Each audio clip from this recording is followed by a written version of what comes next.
स्वागत है आपका परीक्षा स्टडी 24 यूट्यूब चैनल पर। दोस्तों, आज हम आपको डीएलएड प्रथम सेमेस्टर के विषय विज्ञान को कराएंगे। जो छात्र नए हैं चैनल को सब्सक्राइब कर लें, घंटी वाले बटन को दबा लें, जिससे नेक्स्ट आने वाली वीडियो की नोटिफिकेशन आपको मिल सके। परीक्षा स्टडी यूट्यूब चैनल पर डीएलएड प्रथम सेमेस्टर के सभी विषय फ्री में कराए जाएंगे, तो वीडियो को अपने दोस्तों में ज़रूर शेयर कर दिया करें। समझते हैं दोस्तों, निषेचन निषेचन के बारे में समझते हैं, और हम आपको आपके सिलेबस के अनुसार पढ़ा रहे हैं। निषेचन को समझते हैं। निषेचन नर युग्मक तथा मादा युग्मक के मेल को या संयोग को निषेचन कहते हैं। तो निषेचन किसे कहते हैं? नर युग्मक तथा मादा युग्मक के मेल को निषेचन कहते हैं। ये निषेचन की डेफिनेशन है, इसे आप लिख सकते हैं। अब इसके बारे में समझते हैं कि निषेचन की क्रिया अंडाशय में होती है। निषेचन की क्रिया कहाँ पर होती है? अंडाशय में होती है। ये निषेचन आपको जो आपका सिलेबस है, जड़, तना, फूल, पत्ती, फल, ये सभी वही उसी टॉपिक से हम करा रहे हैं। तो निषेचन की क्रिया क्या होती है? अंडाशय में होती है। परागकण के फलस्वरूप परागकण के फलस्वरूप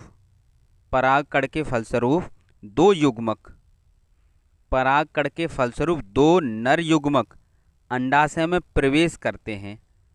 पहले से ही 3 मादा युग्मक अवस्थित रहते हैं, वहाँ पर उपस्थित रहते हैं।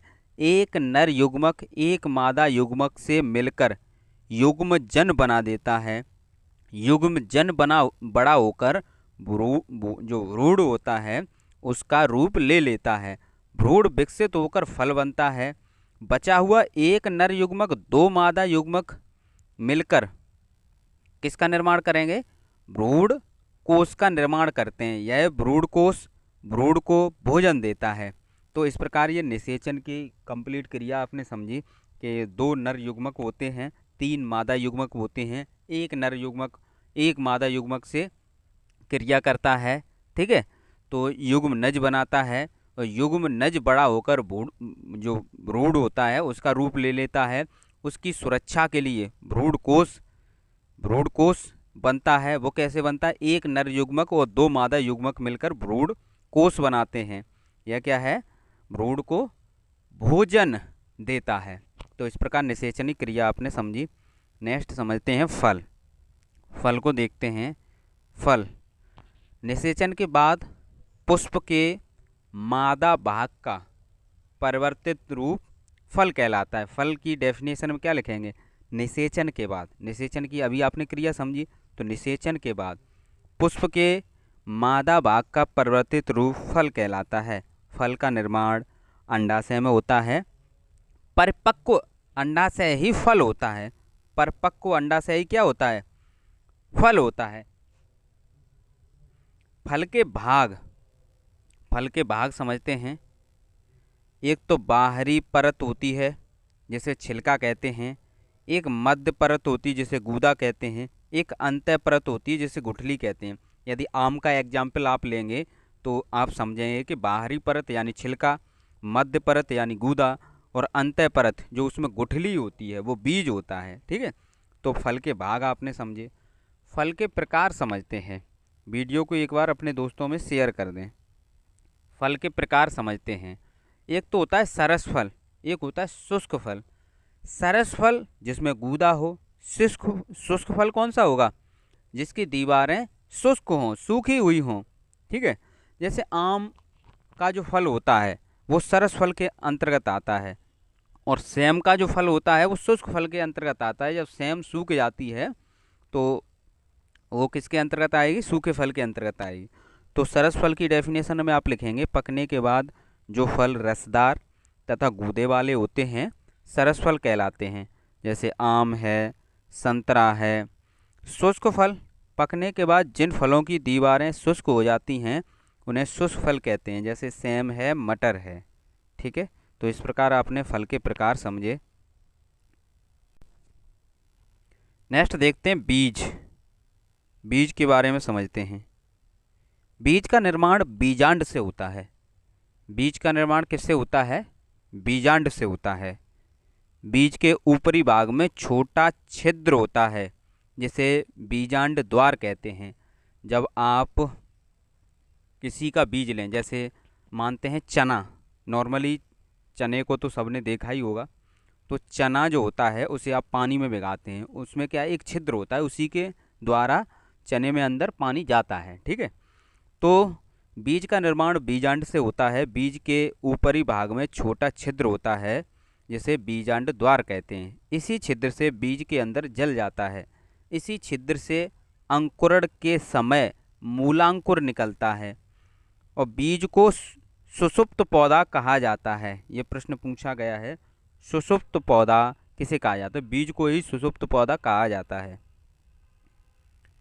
अब बीज के प्रकार समझते हैं। एक बीजपत्री, दो बीजपत्री। एक बीजपत्री का मतलब ये है कि यदि बीज को आप तोड़ें तो दो बराबर भागों में बट जाए तो वो दो पत्री, यदि ना बटे तो एक पत्री। ठीक है, जैसे चना है, मटर है, सेम है, आम का बीज है, तो इसे यदि आप तोड़ेंगे तो दो बराबर भागों में बट जाएंगे, उसके दो बराबर भाग होंगे, पार्ट अपने आप हो जाते हैं। ठीक है, और एक पत्री में क्या है, जैसे गेहूं है, गेहूं को यदि आप ठोकेंगे या फिर तोड़ेंगे तो दो बराबर भागों में नहीं टूटेगा। चावल है, मक्का है, तो ये सभी एक पत्री के अंतर्गत आते हैं। तो इनकी डेफिनेशन में आप लिख सकते हो, ऐसे बीज जिसमें एक बीज पत्र होता है, ठीक है, वो एक बीज पत्री कहलाते हैं। या फिर जिसे दो बराबर भागों में या दलों में विभक्त नहीं किया जा सकता, वो एक बीज पत्री कहलाते हैं। दो बीज पत्री में आप लिख सकते हैं ऐसे बीज जिसमें दो बीज पत्र होते हैं, अर्थात जिसे दो बराबर भागों में विभाजित किया जा सकता है, उसे द्विबीजपत्री कहते हैं। तो इस प्रकार आप लिख सकते हो। नेक्स्ट है आपका बीज का प्रकीर्णन। इससे 2 नंबर में प्रश्न कई बार पूछा गया है, फलों का प्रकीर्णन या फिर बीजों का प्रकीर्णन। बीजों का प्रकीर्णन कई बार पूछा गया है। तो बीजों का अपने पौधे से अलग होकर दूर दूर तक वितरण होना बीजों का प्रकीर्णन कहलाता है। जैसे कोई पौधा है, जैसे नारियल है, ठीक है, तो नारियल क्या है, समुद्र के किनारे या फिर नदियों किनारे अधिक होते हैं। तो पानी के द्वारा, जैसे कोई नारियल का पेड़ लगा है तो पानी में नारियल का जो यानी पानी में नारियल गिर जाए तो वो कहीं दूसरे जाकर बहकर पहुंच जाएगा, तो वहाँ पर पेड़ उगाएगा। ठीक है, तो ये बीजों का प्रकीर्णन। जैसे शीशम है, शीशम का पेड़ लगा है, हवा लगी, आंधी आई, ठीक है, हवा आई या आंधी आई, तो हो सकता है 1 किलोमीटर तक शीशम के जो बीज हैं वो उड़कर चले जाएं, ठीक है, वायु के माध्यम से।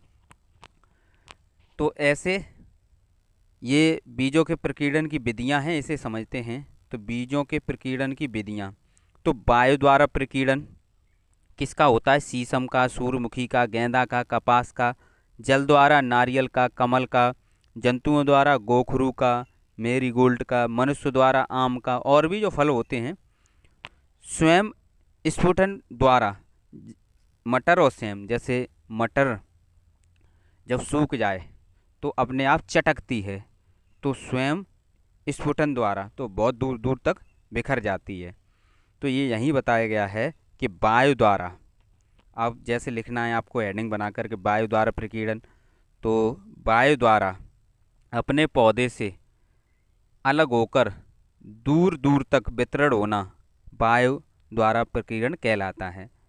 ठीक है, अपने जो मातृ पौधा होता है, उसका जो मुख्य पौधा होता है, उससे अलग होकर कहीं दूर जाकर जो पौधे जम जाते हैं, ठीक है, तो वायु प्रदूषण वायु द्वारा प्रकीर्णन कहलाएगा। तो इसी प्रकार सभी लिख सकते हो। जल द्वारा यदि जा रहा है तो जल प्रकीर्णन हो जाएगा, जल द्वारा प्रकीर्णन।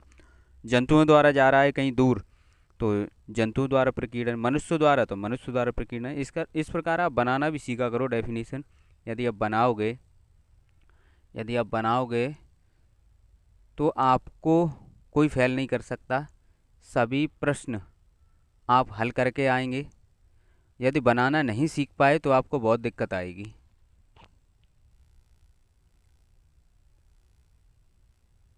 नेक्स्ट है आपका जनन। पादपों द्वारा नए पौधों को उत्पन्न करना या उगाना क्या कहलाता है? जनन कहलाता है। जनन की डेफिनेशन में आप लिख सकते हो। इसमें एक आता है कायक अंग। कायक अंग पहले समझ लेते हैं क्योंकि ये डेफिनेशन में यूज होगा कि कायक अंग द्वारा पौधा बनना। तो बीज के द्वारा नहीं, कायक अंग। जो कायक अंग होते हैं वो जड़, तना, पत्ती, मुकुलन यानी कली होती है। पौधे का जो जनन अंग होता है वो पुष्प होता है। ठीक है। अब देखते हैं पादप के जनन के प्रकार। तो पादप के जनन के दो प्रकार हैं, एक तो अलैंगिक जनन, एक लैंगिक जनन। एक है आपका लैंगिक जनन और एक अलैंगिक जनन। तो अलैंगिक जनन को समझते हैं। बिना बीज के नए पादप को उत्पन्न करना अलैंगिक जनन कहलाता है। जहाँ बिना बीज की बात होगी वहाँ पर कायक अंग द्वारा पौधा बनेगा। ठीक है। तो कायक अंग द्वारा पौधे को उगाते हैं, जैसे जड़ लगा देते हैं किसी पौधे की तो पौधा बन जाता है। तना से पौधा बन जाता है, पत्ती से भी बन जाता है पौधा, कली से भी बन जाता है। तो ये कायक अंग होते हैं, उनके द्वारा पौधा बन जाता है। अलैंगिक जनन की विधियाँ ये पूछा गया है। कायक प्रवर्धन। कायक प्रवर्धन में क्या है? पादप के कायक अंगों से नया पादप उत्पन्न होता है, उसे कायक प्रवर्धन कहते हैं या फिर वर्धी प्रजनन कहते हैं। पादप यानी पौधा, जैसे गुलाब, चंपा, ये तने द्वारा कायिक प्रवर्धन होता है। अजूबा जिसे बायोफिल्म कहते हैं, ये पत्ती द्वारा कायिक प्रवर्धन है। तो इसकी डेफिनेशन प्रॉपर भी पूछ ली जाती है कि कायिक प्रवर्धन किसे कहते हैं या वर्धी प्रजनन किसे कहते हैं। तो हमने अच्छे से आपको समझा दिया जो कायिक अंग होते हैं, इसलिए हमने सबसे पहले आपको कायिक अंग बताए थे कि कौन कौन से होते हैं। नेक्स्ट है अलैंगिक जनन की विधियाँ में मुकुलन। मुकुलन को समझते हैं। मुकुलन या कली द्वारा नया पादप उत्पन्न होता है तो उसे क्या कहते हैं? तो उसे मुकुलन कहते हैं। जैसे यीस्ट खंडन, इसमें खंडन द्वारा नया पादप उत्पन्न होता है। जैसे शैवाल बीजाणु द्वारा, इसमें बीजाणु द्वारा नया पादप उत्पन्न होता है, जैसे कवक। अब आता है लैंगिक जनन। अभी तक ये अलैंगिक जनन देख रहे थे। लैंगिक जनन में क्या है? बीज द्वारा नए पादप को उत्पन्न करना लैंगिक जनन कहलाता है। तो इस प्रकार आपने ये टॉपिक को समझा। वीडियो को एक दो बार यदि आप देखेंगे तो आपको अच्छे से समझ में आएगा। तो वीडियो को लाइक करें, शेयर करें और नोट्स बनाते चलें।